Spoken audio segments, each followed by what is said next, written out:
हरे कृष्णा। अध्याय 5वां, श्लोक नंबर 11। कायेन मनसा बुद्धया केवल्यैरिन्द्रियैरपि योगिनः कर्म कुर्वन्ति संगं त्यक्त्वा आत्मशुद्धये।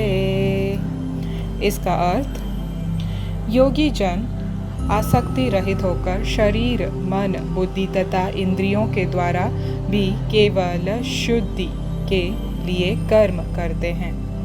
इसका तात्पर्य, जब कोई कृष्ण भावनामृत में कृष्ण की इंद्रिय तृप्ति के लिए शरीर, मन, बुद्धि अथवा इंद्रियों द्वारा कर्म करता है तो वह भौतिक कल्मश से मुक्त हो जाता है। कृष्ण भावना भावी व्यक्ति के कार्यों से कोई भौतिक फल प्रकट नहीं होता। अतः सामान्य रूप से सदाचार कहे जाने वाले शुद्ध कर्म कृष्ण भावनामृत में रहते हुए सरलता से संपन्न किए जा सकते हैं। श्रील रूप गोस्वामी ने भक्ति रसामृत सिंधु में 1.2.187 इसका वर्णन इस प्रकार किया है। इह यस्य हरे दास्य कर्मणा मनसा गिरा निखिलस्व अपि अवस्थासु जीवन मुक्तः स उच्यते। अपने शरीर, मन, बुद्धि तथा वाणी से कृष्ण भावनामृत में कर्म करता हुआ कृष्ण सेवा में व्यक्ति इस संसार में भी मुक्त रहता है, भले ही वह तथाकथित अनेक भौतिक कार्यकल्पों में व्यस्त क्यों न रहे। उसमें अहंकार नहीं रहता, क्योंकि वह इसमें विश्वास नहीं रखता कि वह भौतिक शरीर है अथवा वह शरीर उसका है। वह जानता है कि वह यह शरीर नहीं है और न यह शरीर ही उसका है। वह स्वयं कृष्ण का है और उसका यह शरीर भी कृष्ण की संपत्ति है। जब वह शरीर, मन, बुद्धि, वाणी, जीवन, संपत्ति आदि से उत्पन्न प्रत्येक वस्तु को जो भी उसके अधिकार में है कृष्ण की सेवा में लगाता है तो वह तुरंत कृष्ण से जुड़ जाता है। वह कृष्ण से एक रूप हो जाता है और उस अहंकार से रहित होता है जिसके कारण मनुष्य सोचता है कि मैं शरीर हूँ। यही कृष्ण भावनामृत की पूर्ण अवस्था है। हरे कृष्णा। तो ये था श्रीला प्रभुपाद जी द्वारा दिया हुआ तात्पर्य दोस्तों। तो दोस्तों, यहाँ पे केवल्य ये जो शब्द है ये बहुत महत्वपूर्ण है। इसका मतलब है शुद्ध। तो भगवान कहते हैं योगी जन जो आसक्ति रहित होकर शरीर, मन, बुद्धि तथा इंद्रियों के द्वारा भी केवल शुद्धि के लिए कर्म करते हैं। तो तात्पर्य में श्रीला प्रभुपाद बहुत सुंदर तरीके से समझाते हैं कि कृष्ण भावना भावित जो व्यक्ति होता है वो तो कृष्ण की इंद्रिय तृप्ति के लिए अपना शरीर, मन, बुद्धि अथवा इंद्रिय ही क्यों ना हो, वो उसका कर्म सभी कुछ भगवान कृष्ण के इंद्रियों को तृप्त करने के लिए होता है, ना कि खुद के इंद्रियों की तृप्ति के लिए। तो उस दौरान जो भौतिक कल्मश है उससे वो मुक्त भी हो जाता है। ये ऑटोमेटिकली हो जाता है, तो उसको एक्स्ट्रा एफर्ट करने की ज़रूरत नहीं पड़ती।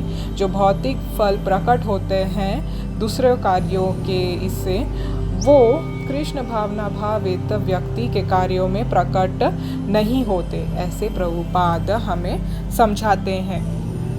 उन्होंने भक्ति रसामृत सिंधु जो श्रीला रूप गोस्वामी ने लिखा है उससे भी वो हमें उस श्लोक से भी बताते हैं। तो इसी को जो अपने मन, बुद्धि, अहंकार हर चीज़ को भगवान के सेवा में लगाता है और अहंकार रहित रहता है, उसी सोच को कृष्ण भावनामृत की पूर्ण अवस्था कही जाती है। एक बार क्या हुआ कि एक भक्त था, वो भक्त भगवान राम जी की सेवा पूजा कर रहा था। उसके मन में कुछ इच्छा थी मगर वो इच्छा पूर्ण नहीं हो रही थी काफ़ी टाइम से। तो उसने क्या किया, भगवान राम जी की मूर्ति साइड में कर दी निकाल के, और शिव जी की शुरू कर दी पूजा अर्चना करना। जैसे है ना लोग यहाँ पे अनेक देवी देवताओं के पीछे पड़ जाते हैं, कभी कभी भगवान के पास भी जाते हैं, मगर फिर उन्हें लगता है कि भगवान दे नहीं रहे हैं तो फिर अन्य देवी देवताओं के पास वापस जाते हैं। क्योंकि जैसे हमने पिछले श्लोक में पढ़ा था 4th अध्याय में कि ये जो अल्प बुद्धि वाले होते हैं वो देवी देवताओं के पास भागते हैं, क्योंकि देवी देवता जो होते हैं वो जल्दी से प्रसन्न होकर उनको दे देते हैं। तो ऐसे ही इस भक्त ने सोचा और क्या किया, राम जी की मूर्ति साइड में रख दी। कहा आप तो कुछ हमें दे नहीं रहे हो, चलो शिव जी को खुश करते हैं। तो शिव जी की मूर्ति पूजा करना शुरू कर दिया। तो एक दिन धूप बत्ती शिव जी को दिखा रहे थे, तो फिर सोचा अरे शिव जी को तो मैं धूप बत्ती सूंघा रहा हूँ, अब जो सामने बैठे हैं राम जी वो भी तो सूंघ रहे होंगे, वो भी तो इसकी ये सुगंध ले रहे होंगे। तो उसने क्या की, रुई ली और भगवान राम जी की नाक में ठूस दी। जैसे ही ठूस दी भगवान राम जी वहाँ पे प्रकट हो गए। तो भक्त ने कहा, हे प्रभु, इतने दिन से मैं आपकी पूजा कर रहा था तो आप प्रकट नहीं हुए, आज मैंने आपकी नाक में रुई जो ठुसा दी तो आप खुश हो गए और प्रकट हो गए। पहले ही बता देते तो मैं रुई ही आपको दे देता। तो भगवान हंस कर बोले, अरे पगले, ऐसी बात नहीं है, ये तो तुम मुझे इतने दिन से मूर्ति मानकर पूजा कर रहे थे, मुझ में आस्था नहीं रखे थे, तुम्हें लगता था ये मूर्ति है, तुम मुझे नहीं देख रहे थे। आज मगर तुम्हारे मन में ये जागृत हुई विचार कि कहीं मैं इसे सूंघ ना लूं, तो तुम्हारे में ये विश्वास आ गई भक्ति करते करते कि मैं इस विग्रह में हूँ, इसीलिए मैं प्रकट हुआ तुम्हारे विश्वास से। तो कहने का तात्पर्य दोस्तों ये है कि भाव, प्रेम ये इम्पॉर्टेंट है। भगवान भाव देखते हैं, आपने कितना चढ़ावा चढ़ाया है, आपने कितनी प्रतिज्ञा ली है, अनुष्ठान ली है, ये नहीं देखते भगवान भावग्राही है। भगवान भाव देखते हैं, प्रेम देखते हैं, भाव के भूखे हैं। तो आप भाव से, प्रेम से उनको पूजा करेंगे तो वो प्रकट होंगे ही होंगे इस कलयुग में भी। हाँ, ये सत्य वचन है, ये शास्त्र का प्रमाण है। बहुत अनेक भक्त कलयुग में भी इसी प्रेम भाव के वजह से भगवान को मजबूर किए हैं प्रकट होने में। तो हम क्यों दूर रहे, हमें भी भगवान को जब खुश करना है, कृष्ण को खुश करना है, तो प्रेम से, आदर से, सेवा भाव से, उस भावना से उनकी सेवा करना चाहिए। ना कि बस करना है करके करना है, हमें प्यार से करना है, प्रेम से करना है।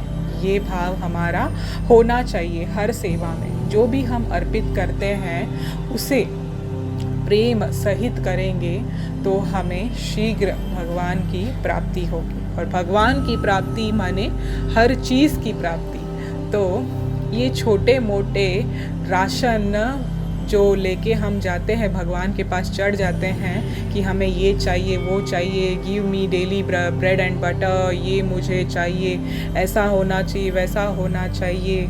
कितने परेशान करते हैं हम भगवान को। आप सोचिए, देने वाला एक, मांगने वाले करोड़ों, तो भी भगवान कभी बोलते नहीं, छोड़ो भाई छोड़ो, मुझे माफ़ कर दो, बचाओ मुझे, बचाओ, ये मैं कहाँ आ गया, ऐसे कभी बोलते हैं भगवान? नहीं बोलते हैं। मगर हम मांगना ख़त्म ही नहीं करते, हमारी मांग ख़त्म ही नहीं होती है।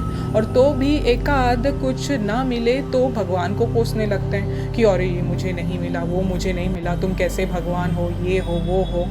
कभी हमने भगवान को पूछा है तुम्हें खाने में आज क्या पसंद है, तुम क्या आज खाओगे, आज तुम कैसे वस्त्र पहनना पसंद करोगे, कैसा गहना पहनना पसंद करोगे, पानी चाहिए, प्यास लगी है गर्मी में, या ठंडी में कंबल उड़ा दूँ, ऐसे पूछते हैं? अरे बात करना चाहिए हमें भगवान से, उनसे प्रेमामयी संपर्क होना चाहिए, संबंध होना चाहिए, तभी भगवान परस्पर हमसे वार्तालाप करेंगे, हमसे प्रेम करेंगे। और जो बाकी हमारी राशन पानी है वो तो चलते ही रहेगी, वो रुकेगी नहीं, वो रुकने वाली है भी नहीं, किसी की रुकी नहीं है जो हमारी रुकेगी। जो भगवान जगन्नाथ इतने दिन से हमारी सब मनोकामना पूर्ण कर रहे हैं, वो कभी सोएंगे नहीं कि चलो आज मेरी छुट्टी, आज तुमको कुछ खाना दाना नहीं दूंगा, ऐसा नहीं। वो तो हमेशा हमारा ख्याल रखेंगे और करते आ रहे हैं और आगे भी रखेंगे। तो ऐसा पूर्ण विश्वास होना चाहिए भगवान पर और पूर्ण निष्ठा से हमारा तन मन धन सब, मन बुद्धि अहंकार शरीर सब भगवान को समर्पित करते हुए उनकी सेवा भक्ति करनी चाहिए, क्योंकि यही चीज़ जो है हमारे हर पापों को नष्ट करती है और भगवत प्राप्ति करवाती है, जो सभी दुखों का अंत है। मगर ये हमारा मूल उद्देश्य नहीं होना चाहिए। हमारा मूल उद्देश्य तो भगवान को खुश करना होना चाहिए, तभी हम जीवात्माएं खुश हो सकते हैं। क्योंकि हम कौन हैं? हम भगवान के अणु आत्मा हैं। तो जब परम आत्मा खुश रहेंगे तब उनके अणु आत्मा अपने आप ऑटोमेटिकली खुश हो जाएंगे। जैसे आप खाना खाते हो तो पेट में जाता है ना, तो उधर से पच के बाकी शरीरों में उसमें मिल जाता है। तो जैसे हाथ काम करने लगता है, हाथ पैर काम करने लगता है, जैसे उसको पोषण मिल जाता है, वैसे ही हमें जब हम भगवान को परब्रह्म को पूजा करते हैं, उनकी सेवा करते हैं, तो अपने आप हम भी पुष्ट हो जाते हैं, हृष्ट हो जाते हैं, हर्ष उल्लास से भर जाते हैं। ये सृष्टि ऐसे ही कार्य करती है और यही इसका असली सीक्रेट है। हरे कृष्ण कृष्ण कृष्ण हरे हरे, हरे राम राम राम हरे हरे। श्री कृष्ण भगवान की जय। श्रीला प्रभुपाद की जय।